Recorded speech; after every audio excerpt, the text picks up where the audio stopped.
thought I'd do a 6-month review. I've been a little bit busy lately with, I don't know if you can see it there, the Land Rover, getting that ready for its MOT. So I thought I'd do a 6-month review on the Range Rover.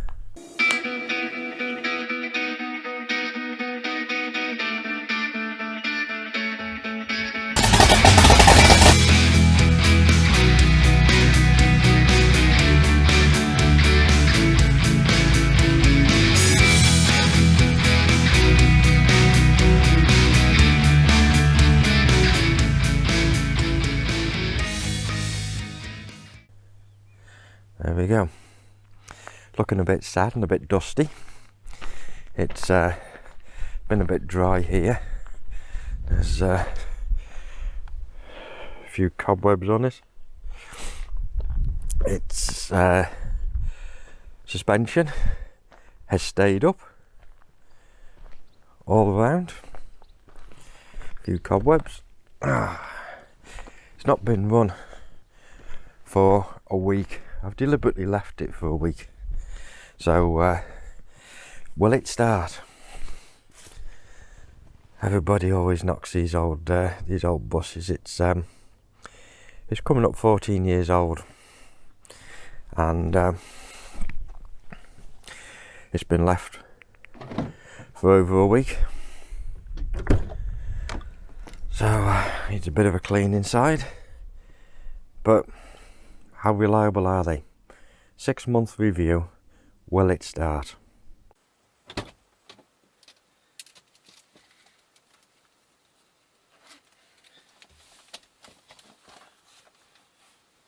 Pocket. There we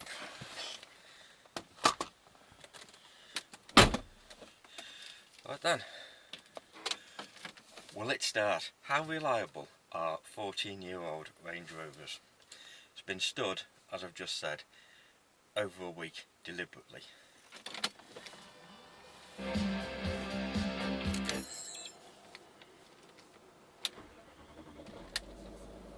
I had no doubt.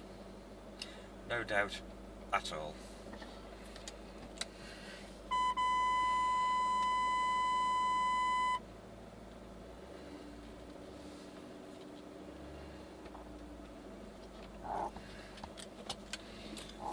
I'm not putting my seatbelt on because I'm going to have to shut the gate.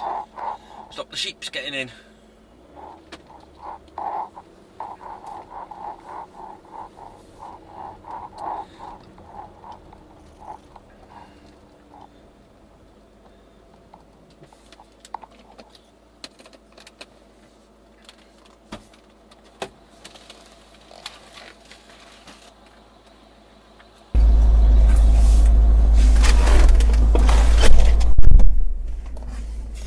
So, this car, as I've said, it's not new.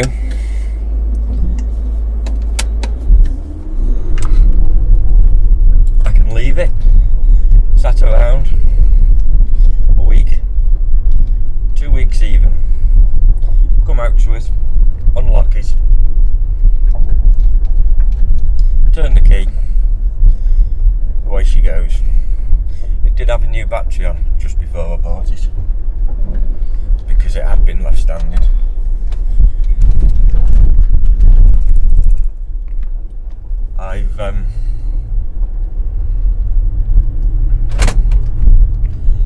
I've done nothing really to the car.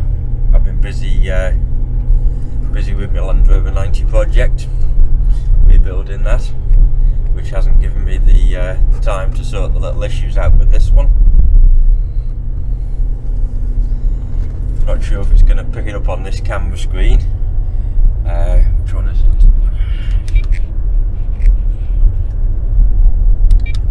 Navigation. Yeah, the sat nav, the navigation computer. It's got no GPS signal. The signal generator, the antenna, part of the system's broken. It has been since I got it. So it's at 39 degrees north and 100 146 degrees west, so where the hell does that put me? That puts me somewhere in the northern equator, and east, I don't know, it must be over Japan or somewhere, according to the sat nav. Yeah, that's not worked since I got it. I've not been bothered about that.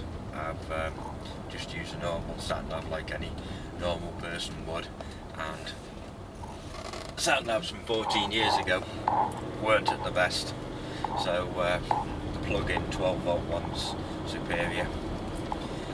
What else doesn't work on it? Parking sensors. It's got a reverse camera. The reverse camera works, that's all I need, but the parking sensors don't work.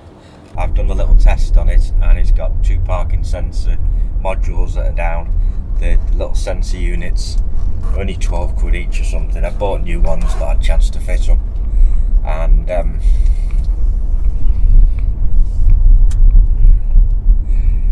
that's about it. Everything else on the car works.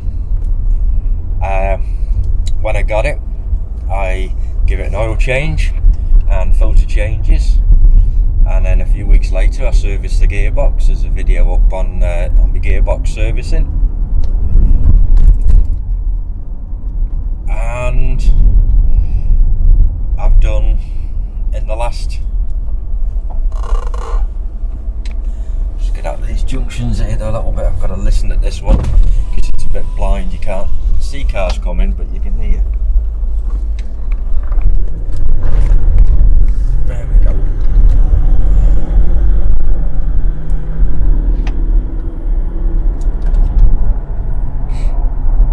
So where was I? Yeah, so I've given it a service. I've done about 3,000 miles in the last. Windows a bit dusty. In the last 6, nearly 7 months, so it's not done mega miles, but it's always started up for me. I've never needed to top up the oil or the water.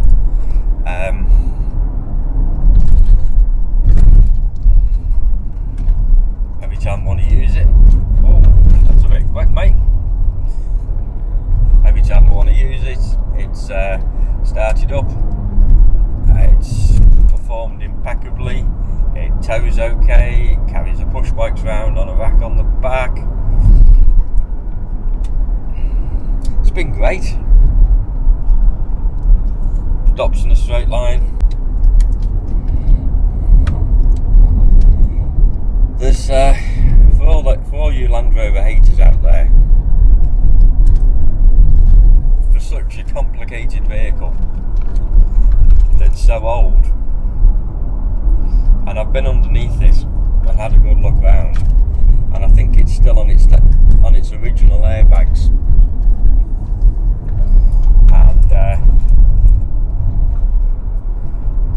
14 years old, 124,000 miles.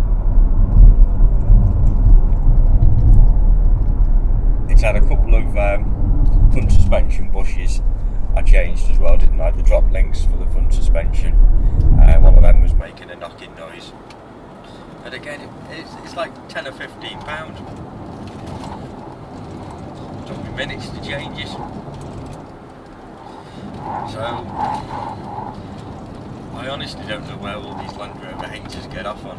As long as you keep your eye on the basics and look after them and buy a nice vehicle, not something that's been abused or not something that's been bought by,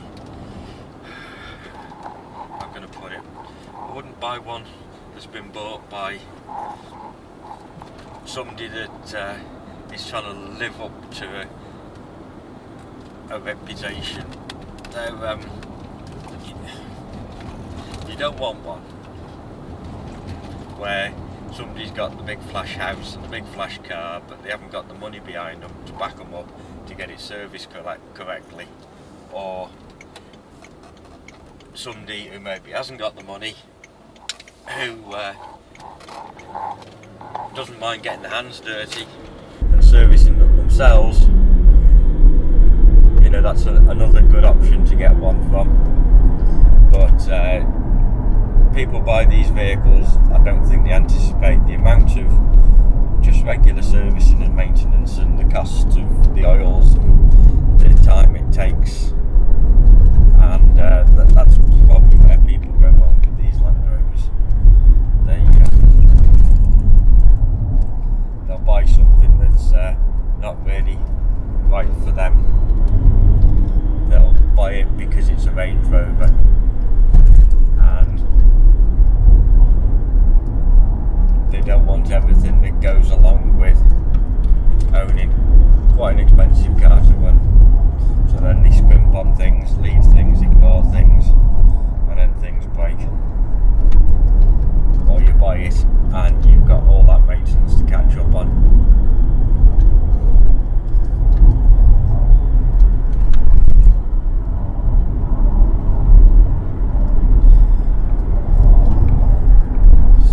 State of this bonnet, it's dusty as hell.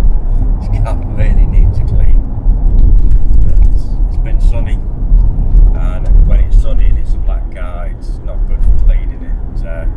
It just sticks on everything. That's another reason why it hasn't been cleaned.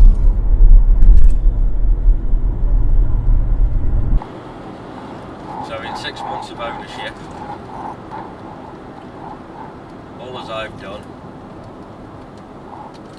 is basically a yearly service, a gearbox sump swap and filter change, which is something that should be done. I had no record of it, and when I took it off, it was actually an aftermarket sump fitted to it, so it had been done at some point in its life. Some need care for it. And everything that was working when I got it is still working. Everything that wasn't working when I got it, the sat-nav and the parking sensors, is still not working.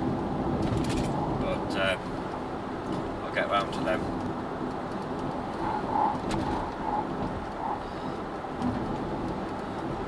Don't know what else you want me to say.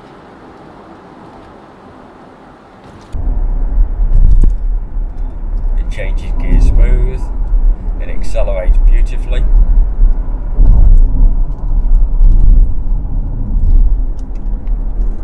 It's let's see the one. Since I've had it, just go on the screen.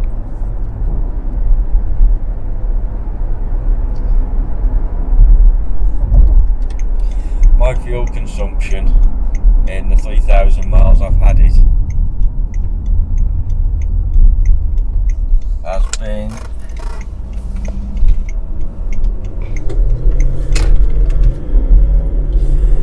25.9 miles per gallon. A lot of its initial use was very short distance, because soon after I got it we had a load of snow, so I was literally driving a mile or two to the main road with snow chains on to get into a conventional car to drive where I wanted to go. So that's definitely not good for your average miles per gallon. On a trip I can easily get 30 miles to the gallon, cruising at 60-70 mile an hour, which for a 3.6 litre V8 twin turbo, I'm happy with that. When it's towing a trailer, it's down to about 25 miles to the gallon. I don't mean a garden trailer, I mean, you know, like a mini digger or a car trailer with a car on it. It's down to about 25 miles to the gallon.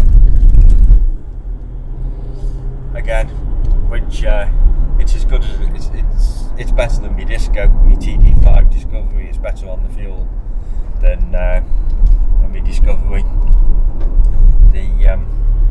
In the winter, the diesel preheater that comes on just warms the car up. It warms the engine up and warms the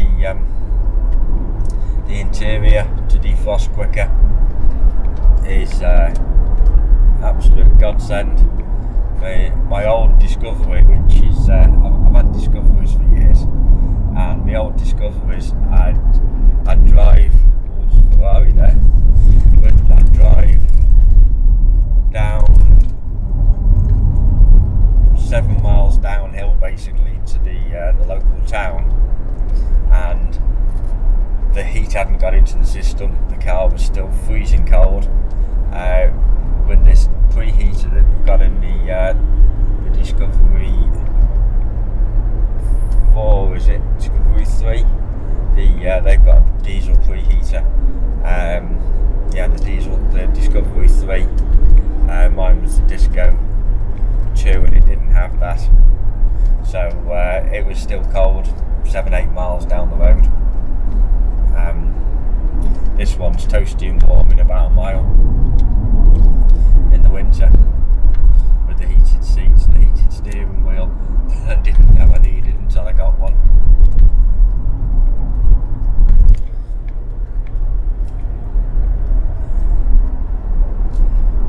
It's wafting me along effortlessly, as you can see. It handles, goes round corners flat. It's quiet, you can hear me talk. Stable.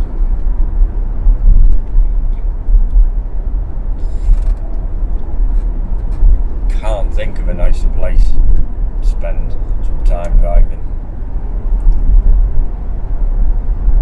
In the next few weeks I've got a bit of a trip planned, and that's going to be probably about 1,000 miles in a week. See how we feel about it after that. That could be an interesting one.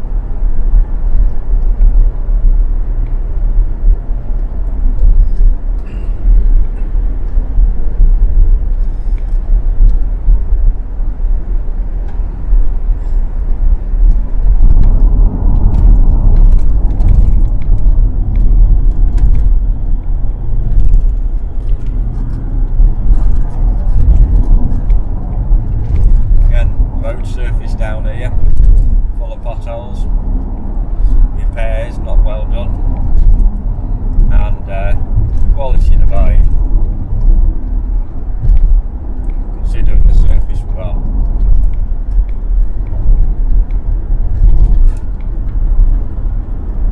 It's great. Go 60 mile an hour on an A road.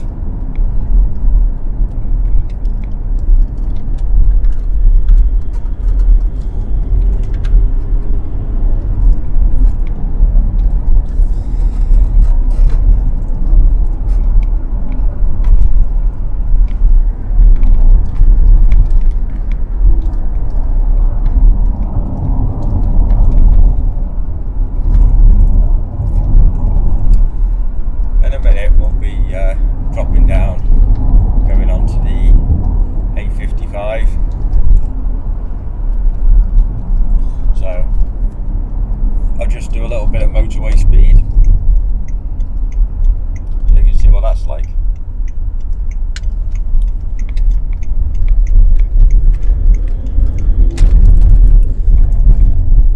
That's as if we can do motorway speed if there's not been a crash.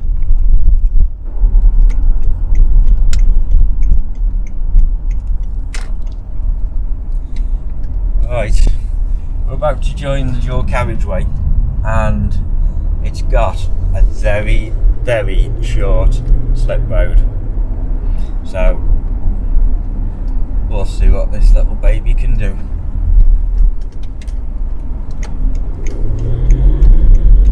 Here we go.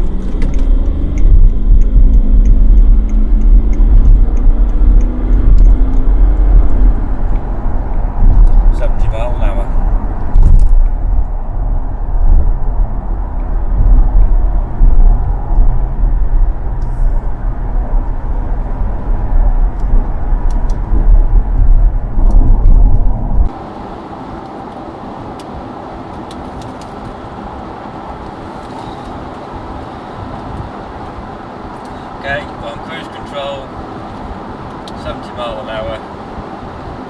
Everything's working as it should. It's been fantastic. This has been probably the best car I've ever had, and it's 14 years old. I paid, as I've said, I paid £5,000 for it. Ooh, did you hear that? That Skoda went past. It sounded like the big end was about to fall out of it. Anyway, yeah, I paid £5,000 for it. I just gave it a yearly service. I've run it for a year. It's been doing 25 to the gallon. The insurance wasn't silly on it. I'm paying £300 a year insurance. The road tax on these is quite high. The road tax is twice the insurance. Is it worth it? Yes, it is. Would I do it again? Yes, I would.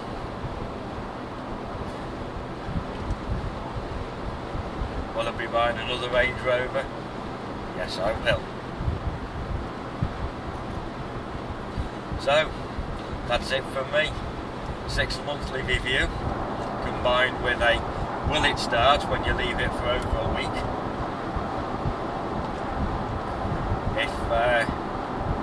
If you like this, I'll do another update later on. And if you like this, give us a thumbs up and subscribe, and keep your eye open for more content when it turns up. That's